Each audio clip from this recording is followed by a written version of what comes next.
Om Namah Shivaya, Namaste. Lovely to see you, Rukmini. How are you? Well, I'm very happy to see you, and I'm very happy to record this interview with you for our Unity and Diversity Symposium here in Sivananda, Bahamas. We just started, and I think our community are really waiting for this every year. We've been doing this interview. Previously, you were actually coming in person, which was really amazing for us, but I understand now you're not traveling to this area, so we are grateful that you have taken the time to meet with us and answer some questions from our community. And I'd like to start by asking you how things are going for you there in India with your nunnery and all your work. We always like to get updates about your mission, your important mission, and your place there. Well, this year went very nicely. It was actually our 25th anniversary. So it's hard to believe we've been going for 25 years, but we have. So in mid-October, we held a kind of jubilee. And several of our old friends from abroad, from like Australia and America, etc., came specially to attend this. And the nuns did their ritual dancing and put on a play, a costume drama, which had everybody in tears. It was a sad story, but with a happy ending. But for us, the really important thing was during this jubilee, then our monastery is rather special because it has what are called togden, which are yogis, who, although they dress like yogis and have dreadlocks, they are monks.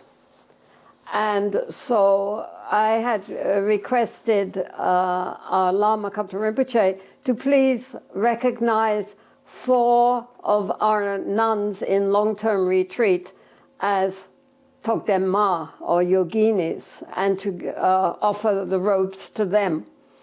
They have been in retreat now for 16 years. So I figured it was time they got recognized. So they did that. They sent over a senior Togden, and he presented these special robes to the 4 of them. So for us, this was really a big breakthrough in what had up to that time been rather an exclusive boys' club. And so now they are recognizing the women too, as they should. And they did it with great joy. I mean, it wasn't that they were resentful. They said, oh, yes, yes, and did so. So that was for us really a great fulfillment. And apart from that, the nuns are really very well. I'll send you a copy of our newsletter online, okay? So you can see how we're all doing. They're fine. We have 115, 120 nuns now. And the nuns just recently said that we need more rooms. They were aiming for 200 nuns. I said that's too many. And we compromised on 150. So now we're building new dormitories, new accommodation for the senior nuns. So we're fine, we're good. Congratulations, these are wonderful news. And, yeah. It's really your life mission to make the teachings accessible to women in Tibetan Buddhism, and it's really happening. We would like to ask if you can say something about really women in Tibetan Buddhism. Do you see that things are changing?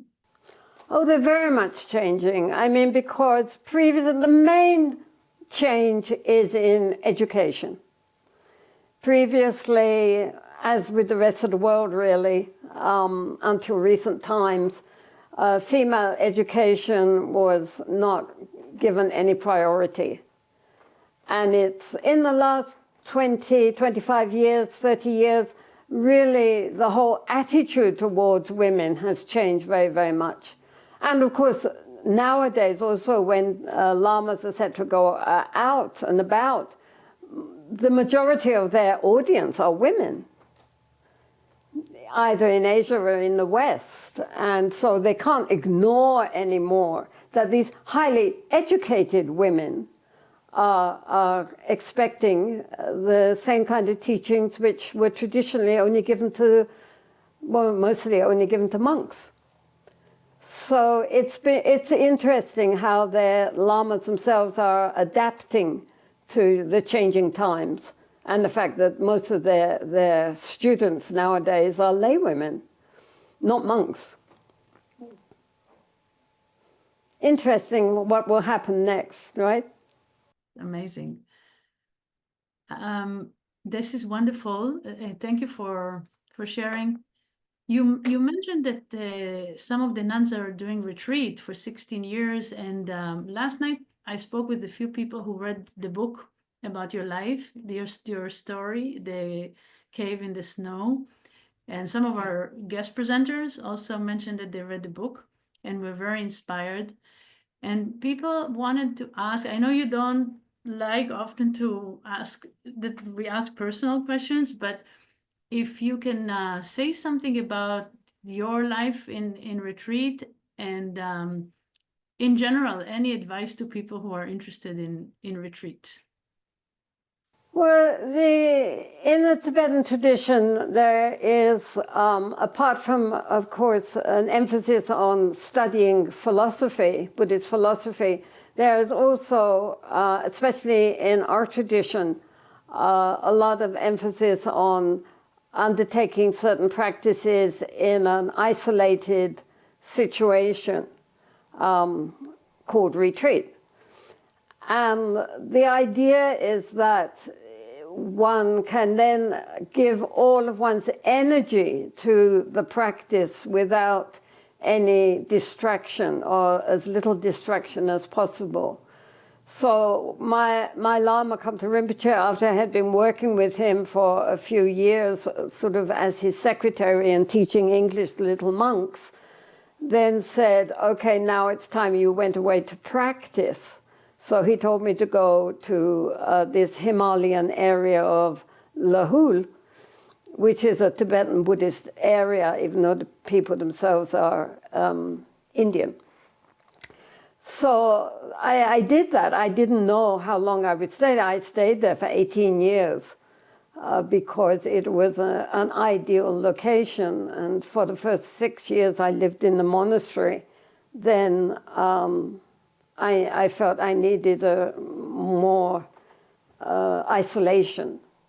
And so that's when we came up with the cave. So it was a very good situation, because not only, and in the winter for many months it was snow, so nobody could come.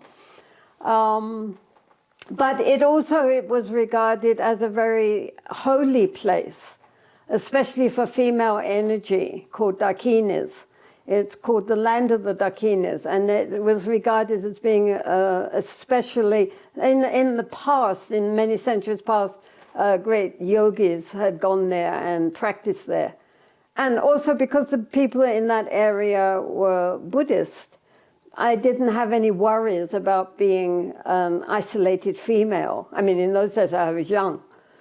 But I never worried at all, because the people understood that it's very good that somebody was living up there, right? They didn't regard it as being in any way aberrant, that they felt, yes, oh, this is very good that you're staying there, and blessing in that way the whole valley. So yeah, it's good sometimes to be in an isolated situation, because things come up that one has to deal with that mightn't do so if one was in more society. I mean, group retreats are good because you get teachings and you have other people with you to kind of raise the energy. But also, being in isolation can also be very helpful, because then you have to just look at your own mind. And that's all you've got, right? I mean, this was in the days before smartphones and computers and all that sort of thing. I mean, I had no contact with outside. And so really, in the end, you're just left with your own mind to deal with. So that can sometimes be, for some people, depending on their mind, very inspiring or very alarming, depending what comes up. How was it for you to be like that in isolation? And what practice? What was the practice? And can you say more about being alone with your mind? Well, I mean, basically, I was doing a lot of what's called sadhana, you know, on various Buddhas and Bodhisattvas and deities. My Lama, usually every year I would go back to see my Lama, and then he would suggest what I could do next, or I would say, how about doing such and such, and he would say, oh, yes, great, or you want to do that? Which I assume meant not such a good idea. So a lot of mantra recitation, of course, and also a lot of practice on observing the mind, because we all are thinking constantly, but we so rarely ask ourselves, what is a thought? And so a lot of the Tibetan practice is also about observing the mind and understanding, you know, that we are not our thoughts and feelings. We have thoughts and feelings, but they're not really our true nature. I mean, we are all, I think, not just in Buddhism, but in Hinduism certainly, and in other religions probably, looking to find the very essential nature of the mind. What is it? What is the essential nature of the mind? Yeah, that's what we have to look and find out. But basically, as you know very well, it's dealing with that level of consciousness which is behind the duality of observer and observed. You know, I mean, I could say it's like the knowing, the pure knowing before the split into knower and known. And that level of pure consciousness is what, of course, connects us with all beings. Our dualistic mind separates us. There's me and there's you. But on a most profound level, there is not that split anymore. I mean, we're all interconnected, far more than we can possibly appreciate with our ordinary conceptual thinking. But the problem is that though we can, glimpse that level of awareness, it's very difficult to sustain it and become familiar with it. That's why everybody does these long retreats, is to try to, to be able to stabilize that level of realization. Once you stabilize, does it stay with you when you go out of retreat? Well, it should, otherwise it's not stable. Oh, at least you can call it up when you want it, you know. Yes, there it is, they say. They're familiar with it, and that's the point. And then that level of really pure awareness is it consists of our wisdom and compassion. I mean, it's not something sterile or blank. It's like when we wake up, that's why they talk about awakening, right? It's like suddenly we realize normally we're just living a dream. And so that connects us with the deepest level of our being, which is something very, very different from who we think we are normally. But mostly, even for, experts like the Tibetans were, it takes time, usually.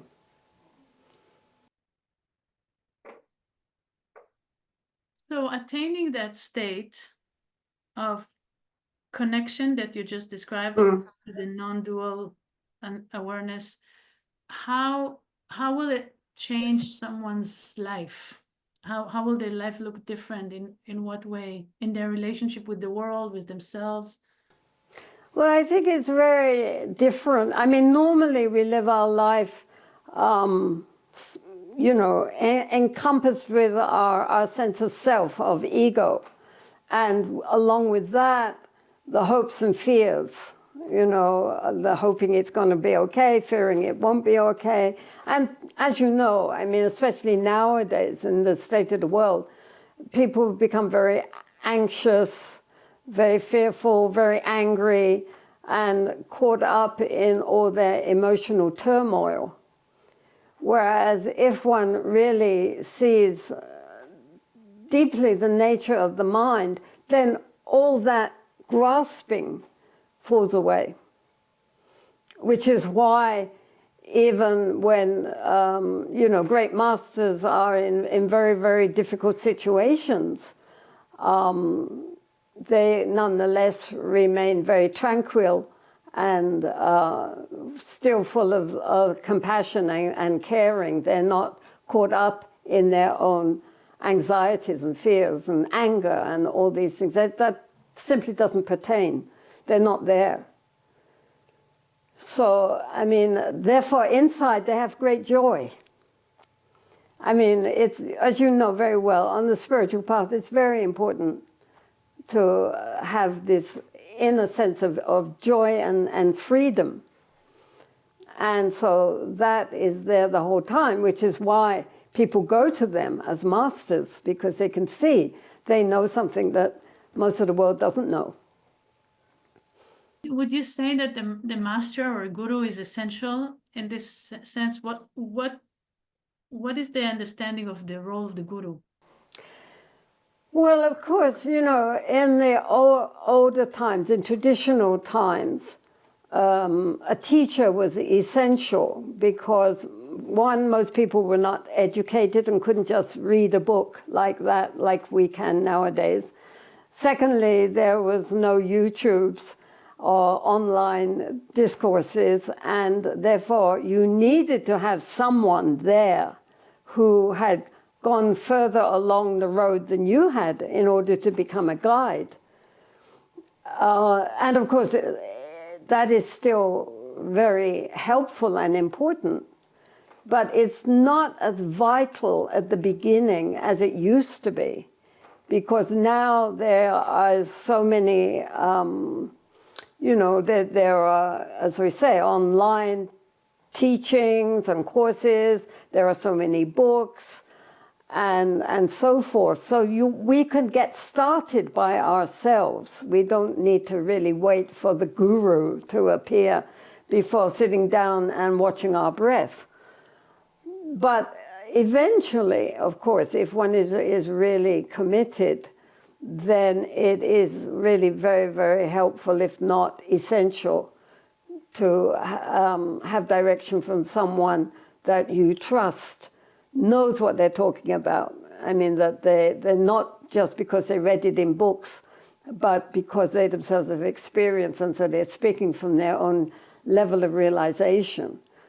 And so, depending on how much one is committed to one's path, eventually one would need to have somebody there to give very clear direction. And of course, for the arising of devotion, because that is regarded as very important on the spiritual path. And certainly in the Hindu and the Tibetan tradition, one's level of devotion is regarded as essential.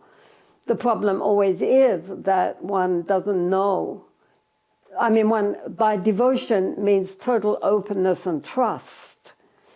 So one has to, how to know whether this person really is worthy of trust or not. That's always, nowadays especially, becoming quite a problem for people.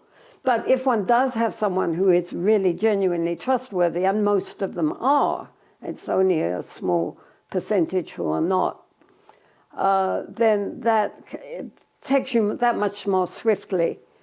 And you can walk with confidence because you've got someone, a proper guide to show you the path and what to avoid and what to go for. Assuming that problem of trust is resolved, is that not an issue, can you say more on the devotion to the Guru as a path? Well, the Tibetans say it's like the sun is always shining. And the sun is very, very hot and incredible. But if you put a piece of paper on the ground under the sun, still the most that will happen is that it will get a bit crisp, a bit dry. But if you put a magnifying glass between the rays of the sun and the paper, then very quickly the paper will turn brown and start to smoke and then burst into flames. So the sun is compared to the blessings of the Buddhas and Bodhisattvas, but the magnifying glass is, of course, the Guru, the Lama, and he concentrates all these rays. And so if you are there directly open to receiving the blessings, then very quickly the mind will, as it were, catch fire. I mean, in other words, one will gain a realization of the nature of the mind. And in fact, the Tibetans, in certain traditions, to start the practice of observing the mind, you're supposed to go to a Lama and ask for what is called the pointing out instruction, where he points out the nature of the mind. And then with that glimpse, then you go, you go forward trying to stabilize what that realization, even if it only lasted for a very short time. You mentioned earlier you got instructions from your teacher and you went to the cave for retreat, and you mentioned that the practice included meditation. Specifically, you mentioned mantras and deities and observing the mind. So are these three different techniques? Can you explain more about the actual technique, what you practiced? Well, in the Tibetan, in the Vajrayana tradition, you see yourself as the deity. I mean, the importance is to recognize that the deity isn't something out there, but is the reflection of the nature of the mind. And so all the different deities are one in the ultimate nature. So it's not like there are many really all different deities, but they all are just like if you have a pure crystal and you shine light through it, then it takes on rainbow colors.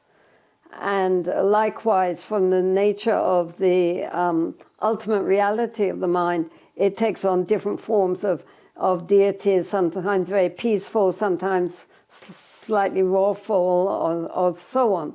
But that you practice to recognize that is our true nature. It's not something outside of ourselves. It's who we really are. If only we knew that's who we are, right? I mean, you might think, if you were doing, say, a practice on Tara, she is the Bodhisattva Buddha who represents fearless compassion. And so you would sit there thinking, okay, now I'm going to do a Tara, I'm going to visualize myself as Tara, and lights going out, and all beings become Tara. But in the back of your mind, we're thinking, right, well, I'm Rukmini, and now I'm going to pretend to be Tara.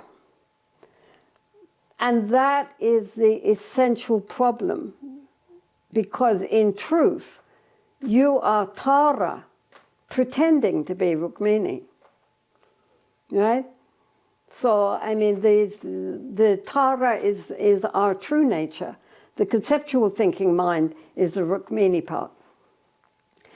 So therefore, in these practices, one sees oneself as a deity, one recites the mantra of that particular Buddha or Bodhisattva, and then absorbing everything back into the nature of the mind. And then when one has dissolved everything back into the nature of the mind, you sit and look at the nature of the mind,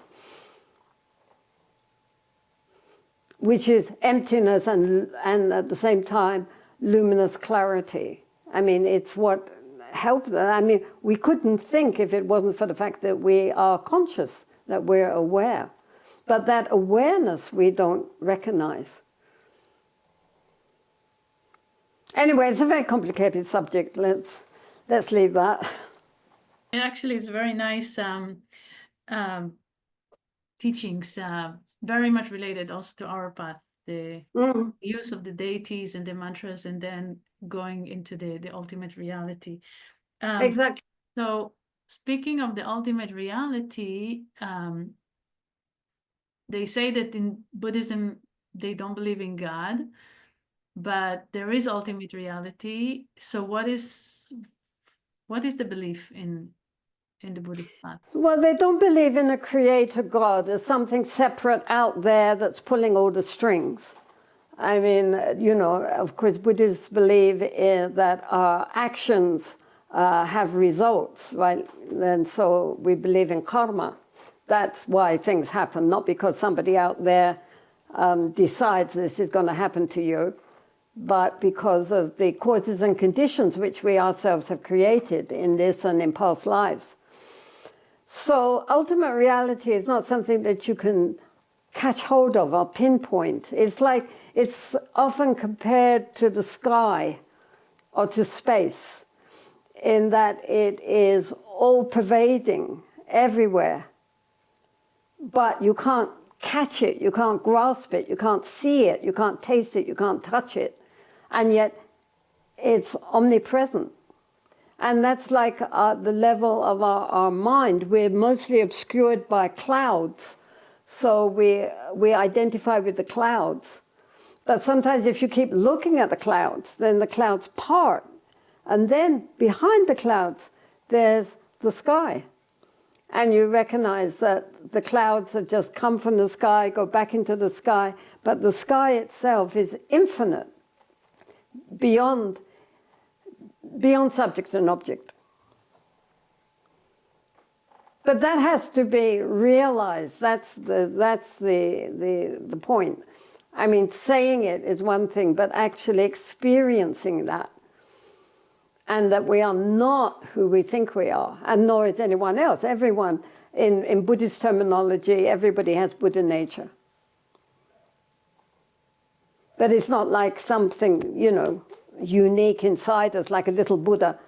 It still means this open, infinite nature of the mind.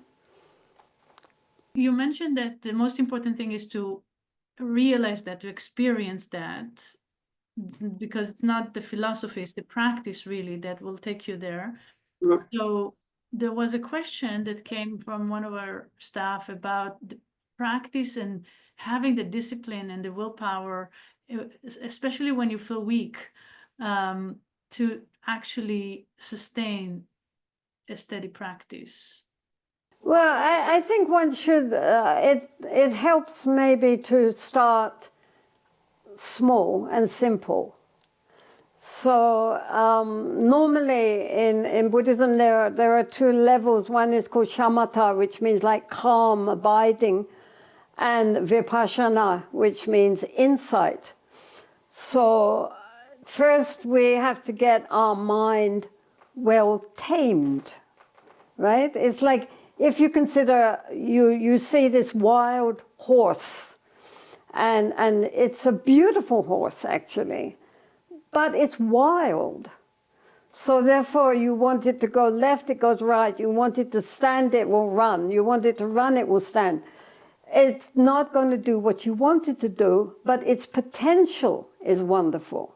So first we have to tame the horse. We have to make the horse trust us and calm down, and then want to be trained.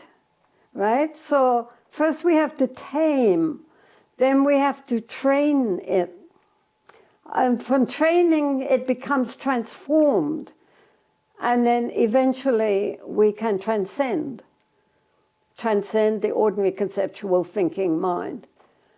And so first we have to tame the mind. And the Buddha always referred to it as a mad monkey, jumping all over the place and totally out of control. We want to do this, and we want to do that. So first the meditation is just to simply cultivate the quality of attention and being able to be aware so that the mind becomes workable. So that if we want to put it here, it will stay there. If we want to put it there, it will stay there. It's not jumping all over the place. In other words, we gradually become masters of our mind instead of slaves of our mind. And so that takes time. And the best way to do it is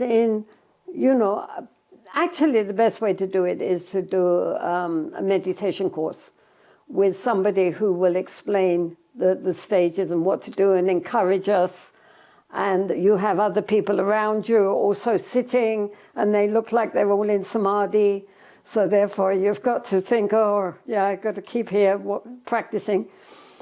Actually, for most people, that is best. It's more encouraging and more inspiring.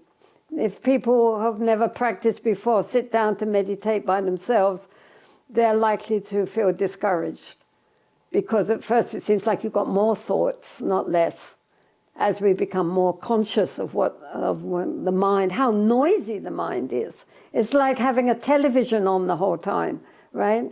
I mean, we might be sitting here just looking at our whatever, but the television is blaring out in the background. So we need to therefore cultivate this ability to be aware, to be conscious, without being distracted by what's going on in the background. And so small periods, and also walking meditation is helpful because you're moving. Then you sit for 10 minutes, 20 minutes. 20 minutes is good. Half an hour, then more walking, then sit again. And gradually the mind becomes accustomed. Our mind is accustomed to being wild, so it takes time to calm it down. But then even if one only has a few minutes of calm meditation, calm, suddenly the mind calms, then it brings such a sense of inner joy, even if it's only for a few minutes, that encourages us to believe, yes, we can do this. Mostly it's a matter of believing that we can actually change the nature of the mind. But as I say, it all takes a bit of time.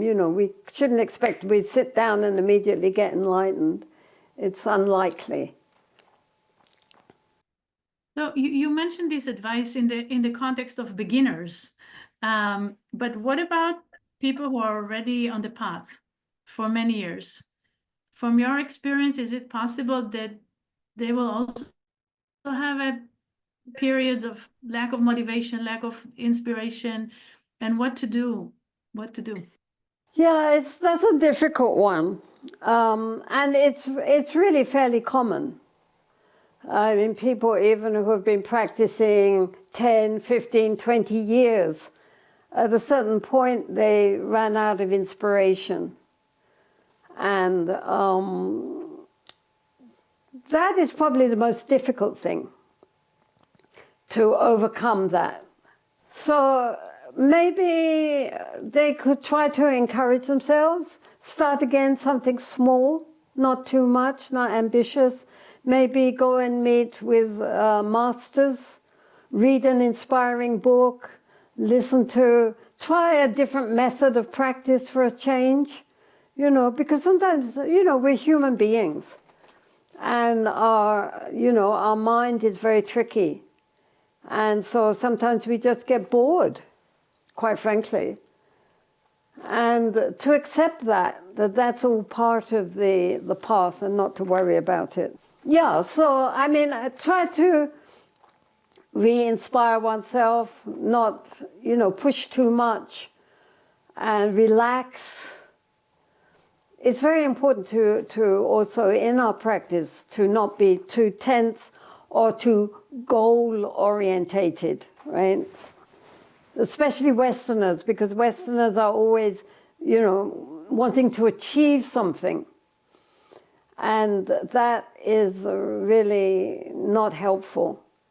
It's just the ego wanting to, make something of itself, to be more spiritual. What Trungpa Rinpoche called spiritual materialism. And so we need to just, relax, give ourselves a break, and then maybe try to re-motivate ourselves.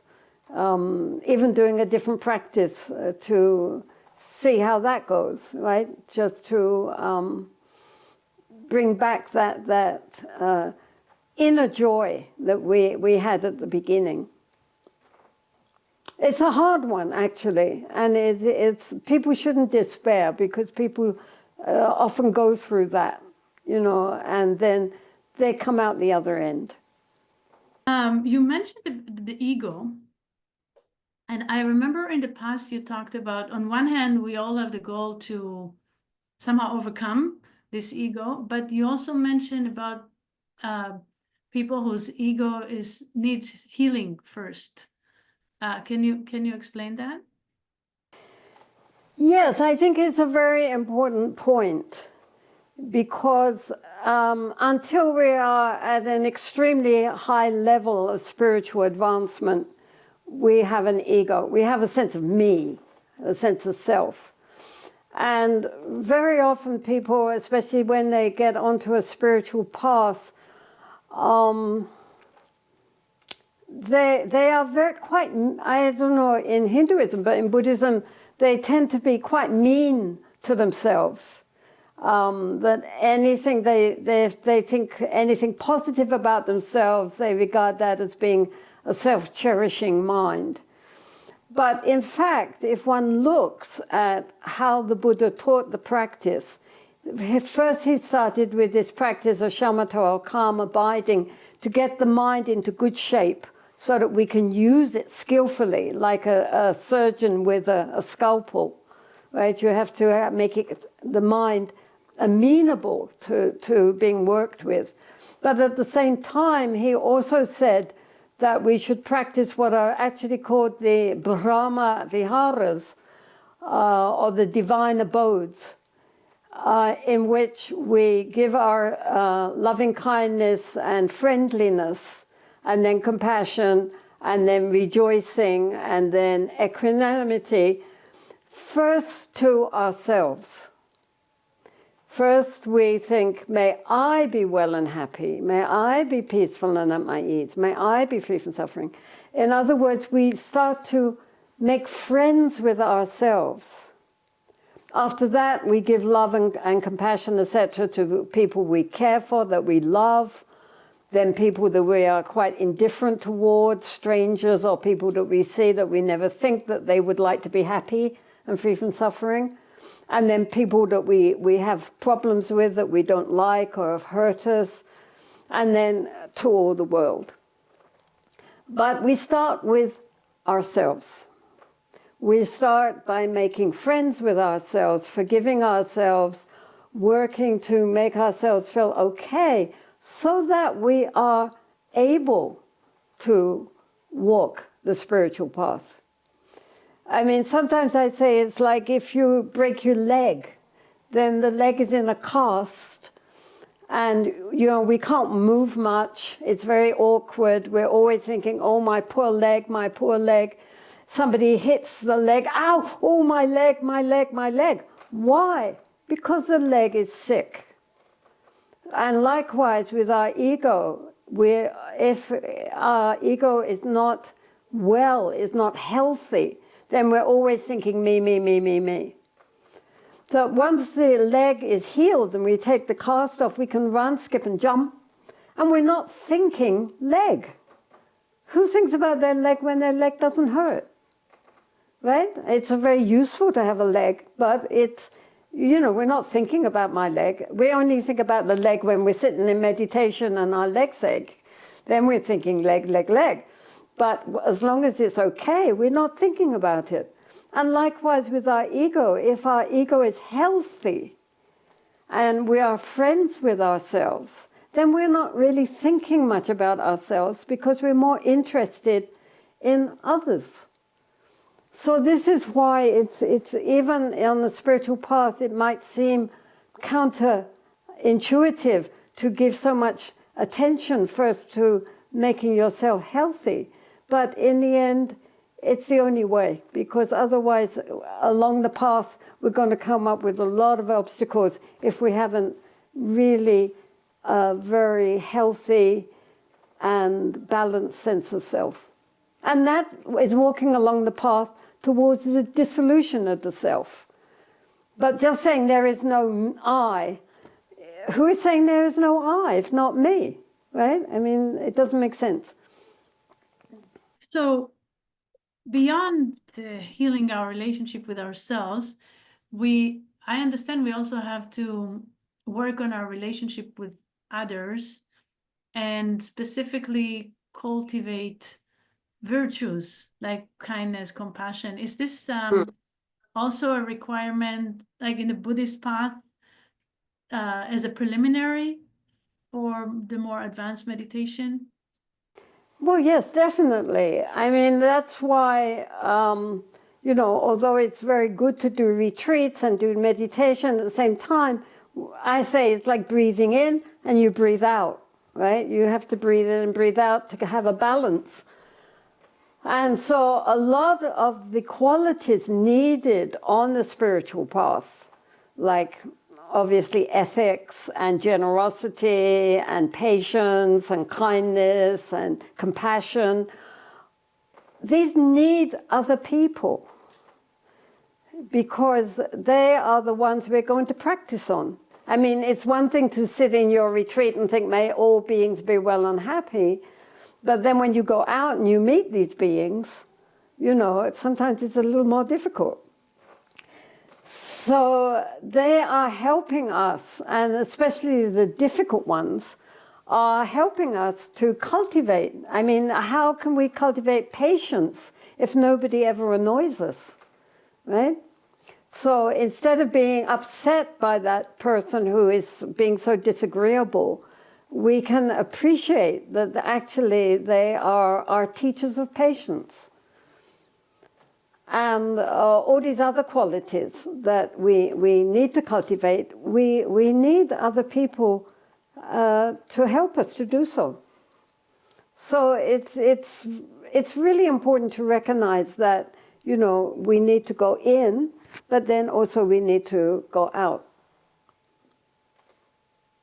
I mean, you have the perfect job. Look, you are spending all your time having to deal with people and all their unrealistic expectations and demands, and at the same time keep smiling and loving them all. Yes. I remember many years ago when you presented here in the ashram, in the temple, you told a story about a dream that you had something with the prison and a story from the prison. Yes. Can you tell us about this dream? Okay, well, just recently, a couple of days ago, we were having a Zoom interview with these Buddhist monks in Seattle, and they asked exactly the same question. So that's why I'm looking at Philippe and wondering. Okay, so the dream basically was that we are in a huge, infinitely vast prison. And some people are in penthouse suites, and some people, you go down level after level after level, and some are in the dungeons.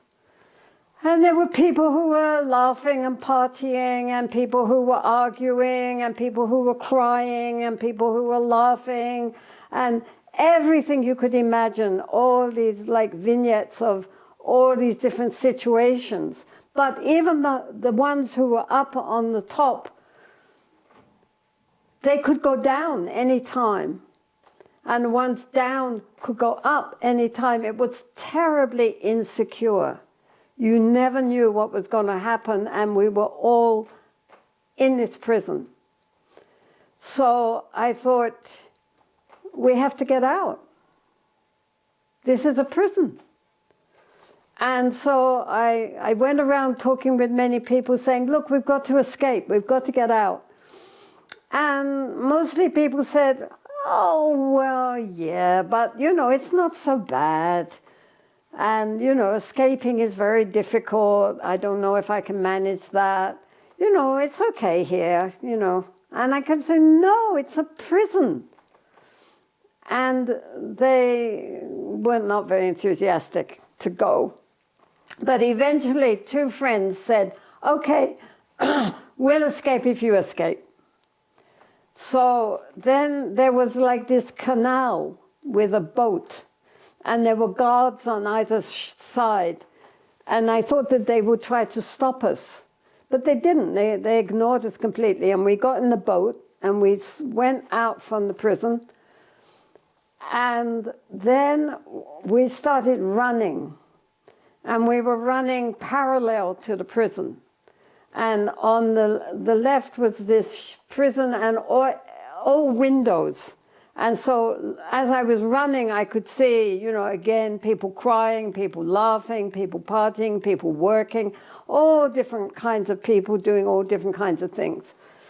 And I was running and running and running. And the prison was endless. I couldn't get beyond it. And I became so tired. And then I thought, this is impossible. You know, we cannot get beyond this prison. And, you know, they were right. It's a waste of time. It's just exhausting. So, okay, I give up. I'm going back.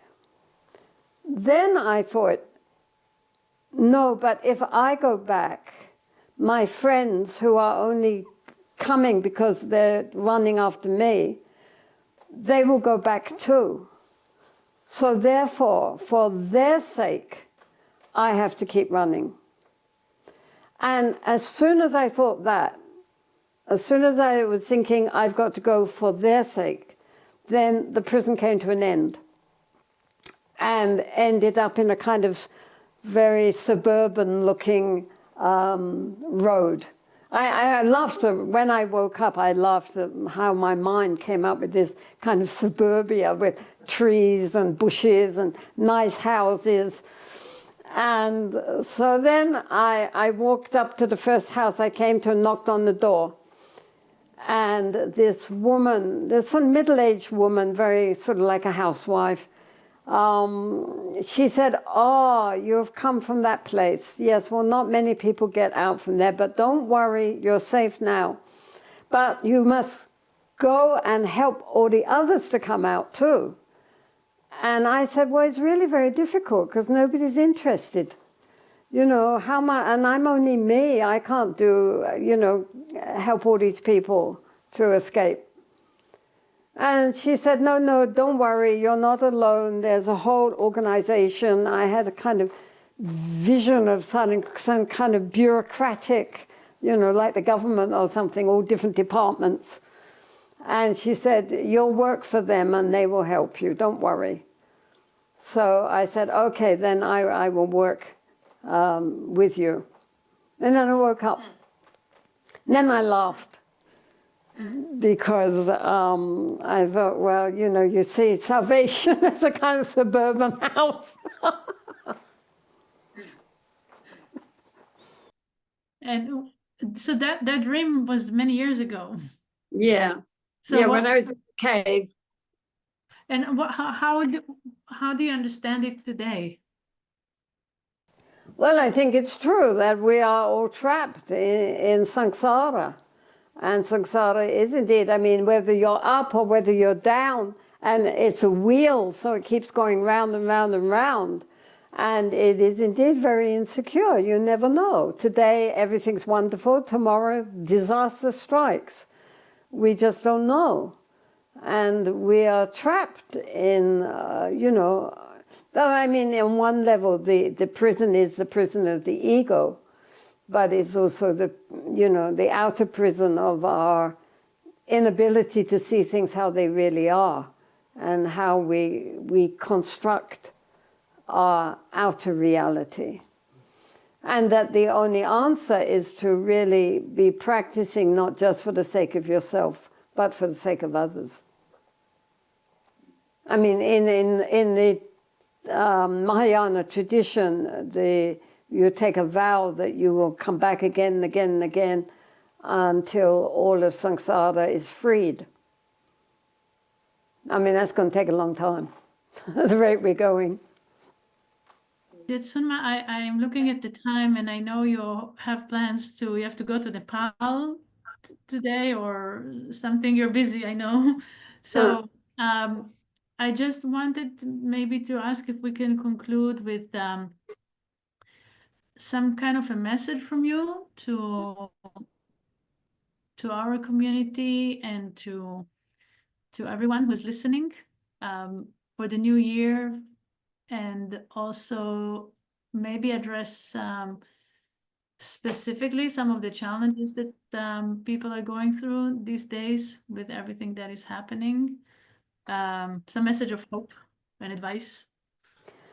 Well, I mean, yes, this last year has been very, very difficult for so many millions of people. Really, it's not been a very auspicious year. It was the year of the dragon, and we had great hopes that the dragon would dispel the negativity, but somehow or other it didn't happen. So I think the most important thing is that we should, two things. One, we should not take sides. We should recognize that all beings, all living beings, really in their heart of heart wish for happiness and do not wish to suffer. And even though people do really weird things, they imagine that somehow it's going to give them satisfaction. And so it's very important not to take sides and to send out love and compassion to everybody, to all beings, and to really, really from our heart wish that they should be well and happy and be peaceful and at their ease. And the second thing is to remember that despite the fact that we hear every day about these awful things which are being done all around the world, and of course especially in Israel at this time and in the Ukraine, but still there is so much goodness in the world, and that is not reported. So we should not give up hope, because our true nature is completely beautiful. Maybe we've lost sight of our true nature, but it's always there waiting to be discovered. So ultimately, we are good. And ultimately, good will triumph. But in the meantime, it may, go through a bit of a trauma in the meantime.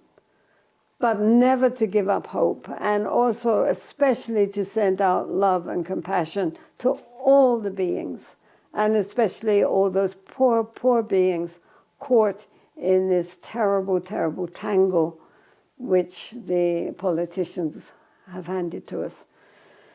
So, yes, sit quietly, send love to yourself, then love to the loved ones, and then to those who are difficult, who are causing problems. Just really from our heart wish that they might be well, that they may, the negativity which is in them, which causes so much pain to themselves and to others, may that be healed. and really, really wish happiness and well-being to all those beings which inhabit this incredible planet. And the belief that truly, maybe sometime, especially the young people, may actually wake up because they recognize that this is not going the way they would want it for their future. And they are thinking in ways which, when I was their age, we didn't think like that. And now they really are caring for what's happening to the world and to the environment. And so let us hope that, something will move in a more positive direction. And meantime, love is the answer.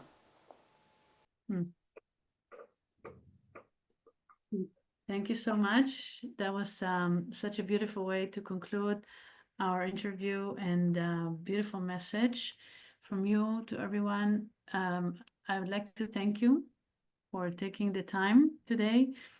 On behalf of our spiritual teacher, Swami Rupananda, and all the Swamis here and in Israel and all over our organization, and all of our guests and staff, we also wish to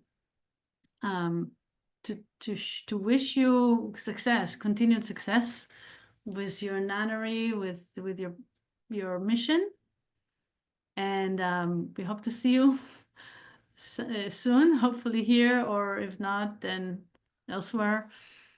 And Merry Christmas